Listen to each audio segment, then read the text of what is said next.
Hello student, स्वागत है आपका विक्रम एकेडमी के यूट्यूब चैनल पर। आज हम 10th स्टैंडर्ड का साइंस सब्जेक्ट सीखने जा रहे हैं और टुवर्ड्स ग्रीन एनर्जी हमारा 5th टॉपिक चालू है और उसमें के आगे कंसेप्ट हमें देखने हैं। तो चलो स्टार्ट करते हैं। हाइड्रो इलेक्ट्रिक एनर्जी, ये कंसेप्ट स्टार्ट होगा आज पेज नंबर 53 से। सो चलो स्टार्ट करते हैं। Kinetic energy in flowing water और the potential energy in water reservoir is conventional source of energy. तो हाइड्रो इलेक्ट्रिक एनर्जी दर्शाता है कि वाटर का यूज करके किस तरह से एनर्जी क्रिएट किया जाएगा, इलेक्ट्रिकल एनर्जी बनाया जाएगा। तो जो भी फ्लोइंग वाटर की वजह से या फिर पोटेंशियल एनर्जी जो होती है, वाटर स्टोर किया रहता है रिजर्वर में, उससे एनर्जी क्रिएट की जाएगी, वो सोर्स होगा। इन hydro electric power plant the potential energy in water stored in a dam is convert into kinetic energy. जैसे कि डैम में वाटर स्टोर करके रखा है, उसे कन्वर्ट किया जाएगा काइनेटिक एनर्जी वाटर की, और वैसी फास्ट फ्लोइंग की वजह से टरबाइंस जो है डैम के यहाँ पे लगाए जाएंगे। वो टरबाइंस जब घूमेंगे तेजी से तभी जनरेट होगा electricity. So fast flowing is brought from the dam to the turbine at the bottom of the dam. देखो यहाँ पे बोला है the kinetic energy of the flowing water drives the turbine. जब काइनेटिक एनर्जी फ्लोइंग वाटर में आ जाएगी उसकी वजह से टरबाइन ड्राइव्स होंगे and the turbine in turns drives the generator to generate electricity. और जैसे ही टरबाइन घूमेगा, ड्राइव्स होगा, तो जनरेटर की में जनरेट इलेक्ट्रिसिटी हो जाएगा। The block diagram showing the different components of hydro electric power plant is shown in the figure 5.50। तो देखो किस तरह से फ्लो चार्ट में बताया गया है। Water reservoir with potential energy. Reservoir मतलब जो डैम्स में जो वाटर स्टोर करके रखा है वो रहेगा वाटर, पोटेंशियल एनर्जी रहेगी उसमें स्टोर करके रखा है ना, इसके लिए। सो उसे वाटर फ्लो किया जाएगा, काइनेटिक एनर्जी में कन्वर्ट किया जाएगा, तो वाटर टरबाइंस पे आएगा, टरबाइन घूमेंगे और जो भी इलेक्ट्रिसिटी जनरेट होगा वो जनरेटर में आएगा और फिर इलेक्ट्रिकल जनरेट एनर्जी जो है फाइनली जनरेट होगा। तो ये अलग अलग स्टेजेस बताए गए हाइड्रो इलेक्ट्रिक पावर प्लांट में, ठीक है। और एक फ्लो चार्ट है, देखते हैं। Electricity generation using the wind energy, wind energy का यूज करें, बट कंसेप्ट वो दिया है, ठीक है, बट बताया तो हाइड्रो इलेक्ट्रिक पावर प्लांट का ही है। तो देखते हैं पोटेंशियल एनर्जी वाटर का होगा रिजर्व में, उसे काइनेटिक एनर्जी में कन्वर्ट किया जाएगा और काइनेटिक एनर्जी टरबाइन में आएगी और फिर कन्वर्ट होगा इलेक्ट्रिक एनर्जी। तो फ्लो चार्ट तो हाइड्रो इलेक्ट्रिक पावर प्लांट का ही है। जो देखते हैं आगे। The schematic of hydro electric plant is shown in figure 5.17। तो यहाँ पे आप देख सकते हो किस तरह से हाइड्रो इलेक्ट्रिक पावर प्लांट होगा जहाँ पे इलेक्ट्रिसिटी जनरेट कनेक्ट की जाएगी। जैसे कि ये वॉल है, ये रिजर्वायर है, डैम बोल सकते हो आप। यहाँ से एक गेट रहेगा, वहाँ से वाटर अंदर की तरफ छुड़ा जाएगा, वो बहुत ही तेजी से आएगा, काइनेटिक स्पीड से आएगा। तो यहाँ पे टरबाइन है जो घूमेंगे, जैसे टरबाइन घूमेंगे यहाँ पे जनरेटर काम करेगा, ये पावर हाउस है और इलेक्ट्रिसिटी जनरेट होगी और आगे बढ़ेगी, ओके। और फिर वाटर आगे निकल के चला जाएगा, ओके। तो इस तरह से टरबाइंस और या फिर लगाए जाएंगे यहाँ पे और ये रहेगा पावर प्लांट, ठीक है, ओके। आगे देखते हैं। Since no fuel is burned in hydro electric plant, no air pollution due to combustion of fuel reserve. यहाँ पे कोई भी किसी भी तरह का फ्यूल बर्न नहीं होता है हाइड्रो इलेक्ट्रिक प्लांट में, तो यहाँ पे एयर पोल्यूशन भी नहीं होगा, बिकॉज ऑफ फ्यूल कंबशन नहीं होगा। तो considering the issues like force migration of large community, submerging of forest and fertile land, adverse effect on living creatures in the river, it has always been a point to debate whether the hydroelectricity is environment friendly or not. But एक point है जो यहाँ पे discuss कर सकते हैं, क्योंकि dams बनाने के लिए बहुत बड़ा स्पेस लगता है, जिसकी वजह से बड़ी क्वांटिटी में फॉरेस्ट या फिर अदर फर्टाइल लैंड जो है ये एडवर्स बन जाती है और वो पूरा एरिया जो है डैम के अंडर में वाटर के अंडर चला जाएगा, बराबर। तो ये क्वेश्चन, ये डिबेट हमेशा चलता रहेगा हाइड्रो इलेक्ट्रिसिटी से। अगर फिर भी ये प्लांट जो रहेगा वहाँ पे एयर पोल्यूशन नहीं रहेगा, फिर भी जो पहले डैम बनाने के लिए जो भी स्पेस जाएगा, जो इन्वायरमेंट को हानि होगी, तो वो क्या इन्वायरमेंट फ्रेंडली है या नहीं है, ये क्वेश्चन तो बना ही रहेगा, ठीक है। तो एडवांटेजेस देखो क्या है हाइड्रो इलेक्ट्रिक पावर प्लांट के। Since no fuel is burn in hydro electric power generation there is no pollution, क्योंकि कोई फ्यूल नहीं बर्न होता तो पोल्यूशन तो नहीं होगा, बराबर। If there is sufficient water storage in the dam it is possible to generate electricity. So अगर सफिशिएंट वाटर है डैम में तो जब चाहे इलेक्ट्रिसिटी जनरेट कर सकते हैं। Although the water is reservoir is used for power generation, it can be replenished during rainy season, leading to uninterrupted power generation. Water reservoir है ही, बराबर, बट रेनी सीजन में तो ज्यादा वाटर आता है, तब ज्यादा इलेक्ट्रिसिटी जनरेट हो सकती है, बराबर कि नहीं। तो एडवांटेजेस हो गए। प्रॉब्लम्स देखो क्या है। Problems associate with the hydro electric power plant. The back water due to storage of water in dam में सबमर्ज विलेजेस और टाउन्स इन दैट एरिया। जो बैक वाटर होगा वाटर स्टोरेज करने की वजह से, तो उनकी वजह से विलेजेस या फिर टाउन्स रहेंगे वो सबमर्ज हो सकते हैं। This lead to the problems of rehabilitation of the displace population. जो भी पॉपुलेशन है वहाँ पे उनको ट्रांसफर करना पड़ेगा, वहाँ से रिहैबिलिटेशन होगा। This can also submerge forest as well as fertile land. तो बिकॉज ऑफ दिस सब वाटर और फॉरेस्ट और फर्टाइल लैंड भी सबमर्ज हो जाएगी। तो ये एक प्रॉब्लम है, हम बोल सकते हैं। The obstruction of the flow of river water may have adverse effect on living world in the river. अगर हम ऑब्स्ट्रक्शन डालेंगे वाटर फ्लोइंग में तो फिर उसका adverse effect other living world पे होगा जो रिवर बेस पे रहते हैं, ठीक है। तो ये कुछ प्रॉब्लम्स हैं, ये बताए गए हैं। The kinetic energy in wind has been used since long for lifting of water, for driving flour mill etc. So wind की जो kinetic energy है बहुत पहले से यूज की जा रही है, okay. The wind energy can also be used for electricity generation. Wind energy का यूज इलेक्ट्रिसिटी जनरेशन के लिए भी होता है। The machines which converts the kinetic energy of wind to electric energy is called wind turbine. और जो machine की वजह से काइनेटिक एनर्जी जो विंड का है कन्वर्ट किया जाएगा इलेक्ट्रिकल एनर्जी में, उसे विंड टरबाइन कहते हैं। As a wind strikes the blade of the turbine the blades rotate. जब भी विंड स्ट्राइक होगा ब्लेड ऑफ टरबाइन पे तो ब्लेड्स घूमेंगे और फिर the axle of the turbine is connected to electrical generator, और फिर टरबाइन घूमेगा और उसी वजह से जो भी एक्सल्स कनेक्टेड रहेंगे इलेक्ट्रिकल जनरेटर को गियर बॉक्स में। The function of the gearbox is to increase the rotation per unit time. Function ये रहता है गियर बॉक्स का कि ज्यादा से ज्यादा रोटेशन हो।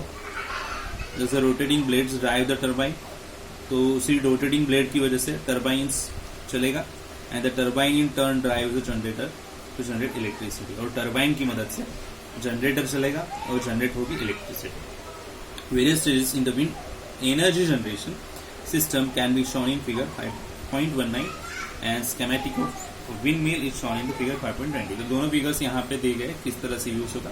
तो पहला ये स्टेजेस बताए गए, wind with the require velocity, जितनी वेलोसिटी से विंड की रिक्वायरमेंट है वो आएगा तो विंड टर्बाइंस हो गए लार्ज विंड्स की वजह से, तो जनरेटर चलेंगे और फिर इलेक्ट्रिकली एनर्जी जो है क्रिएट होगी। और ये डायग्राम दिया गया है, देखो तो ये ब्लेड्स है, ब्लेड्स घूमेंगे, बराबर। ये शाफ्ट है, ये गियर बॉक्स है, गियर बॉक्स चलेगा, ये जनरेटर एंड ये अदर पार्ट दिया है। तो स्कीमेटिक ऑफ विंड मिल बताया गया है। तो विंड मिल का ऊपरी हिस्सा है, ये घूमेगा तो अंदर वाला पार्ट घूमेगा, जनरेटर में इलेक्ट्रिसिटी जनरेट हो जाएगा, ठीक है। आगे देखते हैं, फ्लो चार्ट दिया है, अदर इंफॉर्मेशन दी है। काइनेटिक एनर्जी इन विंड, तो काइनेटिक एनर्जी टरबाइन में जाएगी और फिर इलेक्ट्रिकल एनर्जी जनरेट होगी। तो ये फ्लो चार्ट हो गया, एनर्जी किस तरह ट्रांसफॉर्म हो गया।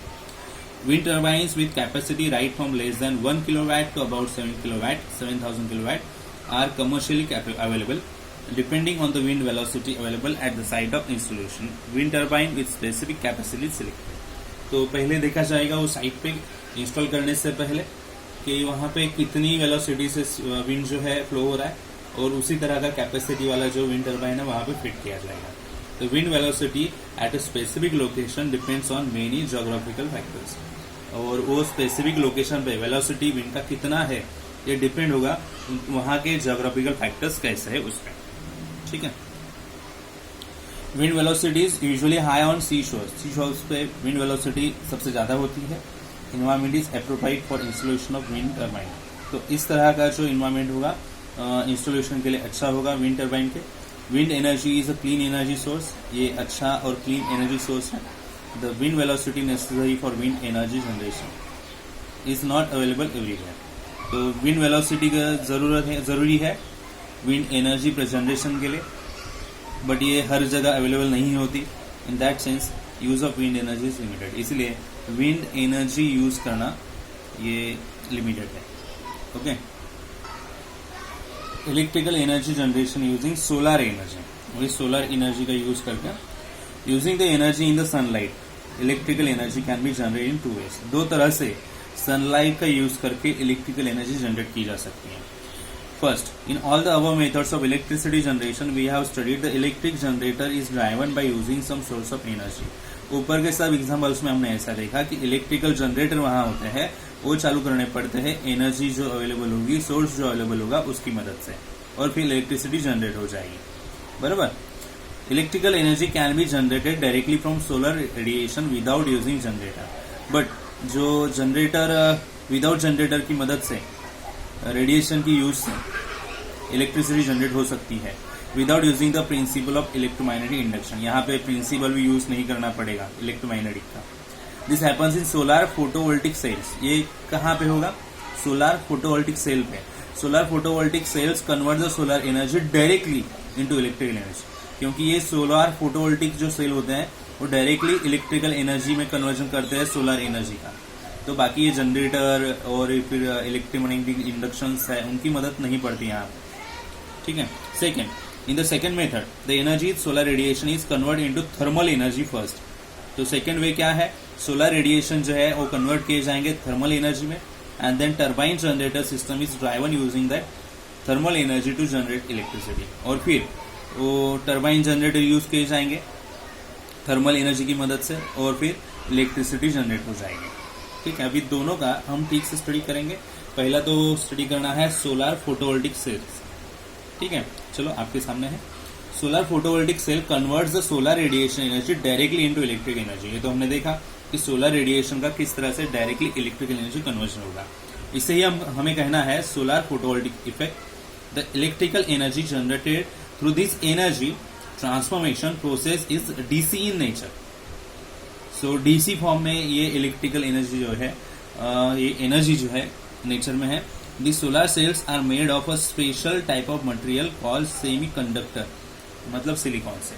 ये सोलर सेल जो है स्पेशल टाइप ऑफ मटेरियल से बने हैं, सेमी कंडक्टर से, जिसे सिलिकॉन बुलाया यहाँ पे. Silicon solar cell of dimension 1 centimetre square generates current of about 30 milli ampere. तो अगर सिलिकॉन सोलर सेल में है वहां पे डिमेंशंस में 1 सेंटीमीटर स्क्वायर के, तो जनरेट कितने करेंगे इलेक्ट्रिसिटी करंट? 30 मिली एम्पियर तक. पोटेंशियल डिफरेंस क्या होगा? 0.5 वोल्ट.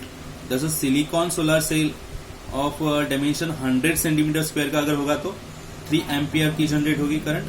मतलब 30 मिली ampere centimetre square into 100 centimetre square is equal to 3000 milli ampere, मतलब 3 ampere current and 0.5 volt potential difference. Remember that the potential difference available for a solar cell is independent of its area. तो ये आप याद रख सकते हो कि potential difference यहाँ पे इतना लिया है, बट वो जितना सोलर सेल बड़ा होगा अलग साइज का होगा तो जो उस पर एरिया पे डिपेंड होगा क्या हो सकता है potential difference. So energy in sunlight photovoltaic effect की मदद से डीसी इलेक्ट्रिक पावर में कन्वर्ट की जाएगी.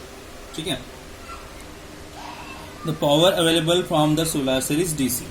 So, in application which need DC power, for example, electric light based on light emitting diodes, the energy can be directly used. However, since the energy from solar cell is available only in presence of sunlight, the energy has to be stored in batteries for use at a later time. तो किस तरह से use होगा यहाँ पे बताया गया है. However, most of the equipment is domestic as well as industrial use run on AC power.